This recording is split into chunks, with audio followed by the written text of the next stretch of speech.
Barriers are mental things. I mean, there's literal obstacles. This table is an obstacle. It is in my way if I want to go forward. It becomes a barrier. I'm going to say, well, I can't get around that table. There's no way around that. I can't jump that high. I think there's an electric field there that's going to zap me. And I turn it into this barrier that I can't get around.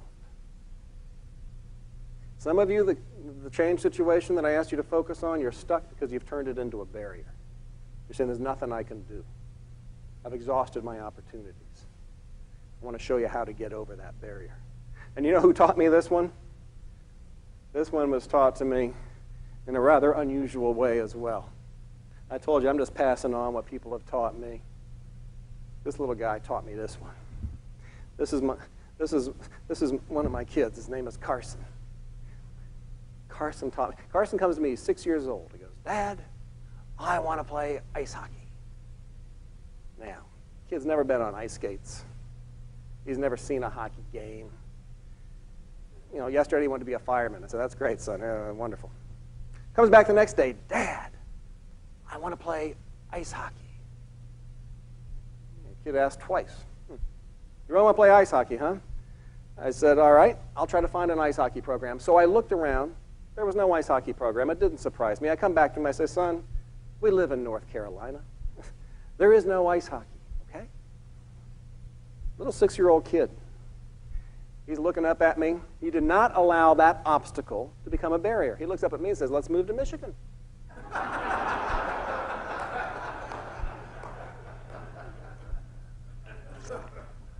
That's what leaders do. They don't allow obstacles to become barriers. So I began placing other obstacles in his way. To me, I was sharing the facts, and they were facts. They were real obstacles. I said, son, there is no ice hockey. I looked around. That's all right, Dad. He came back a few months later. Dad, I want to play ice hockey. I said, you really got this in your head, don't you?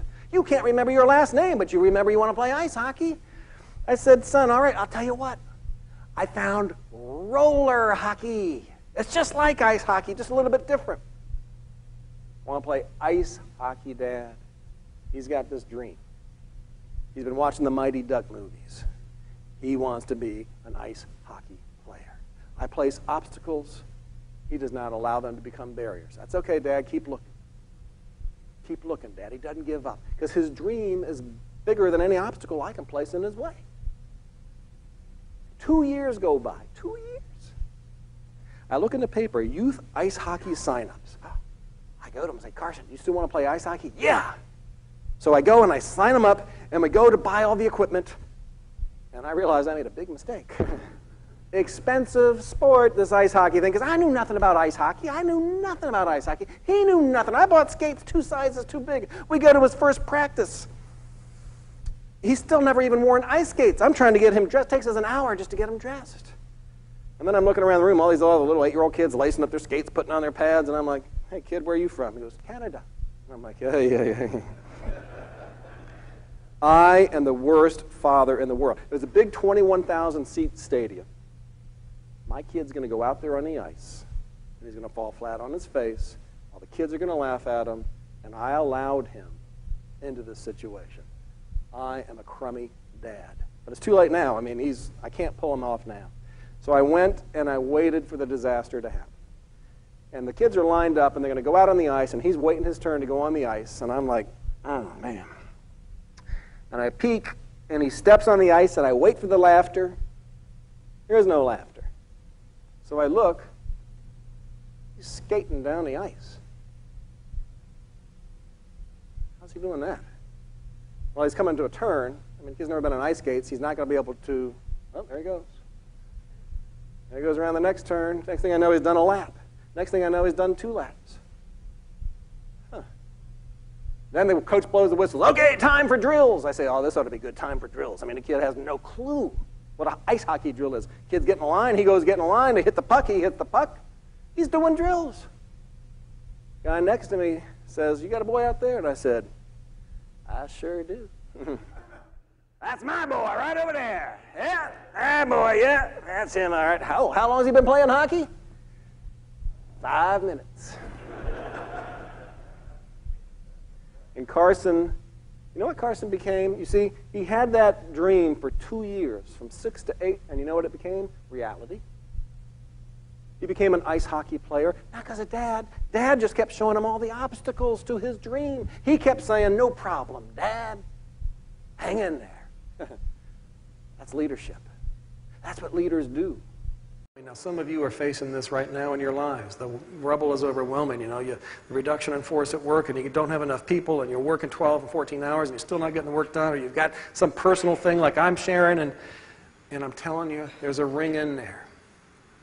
Now, what was my ring in the rubble right at that moment that I was missing? That's so obvious that you miss it. What was my ring in the rubble when I'm sitting in that waiting room that I missed? Anybody?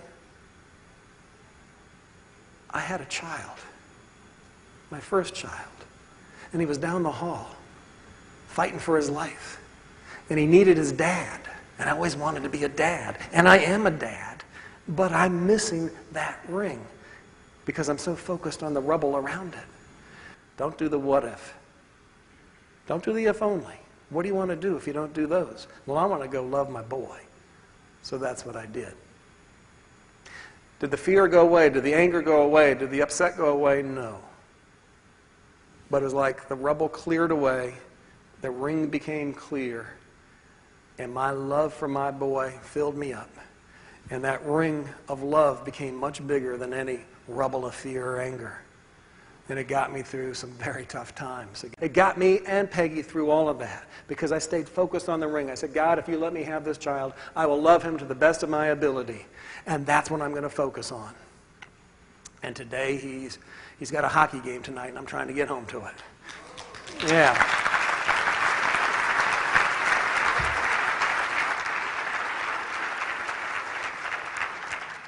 Thank you very much. Keep on digging. Appreciate it. Dr. Gary Bradt. Embrace the opportunity change always creates. For more information, contact the provider of this video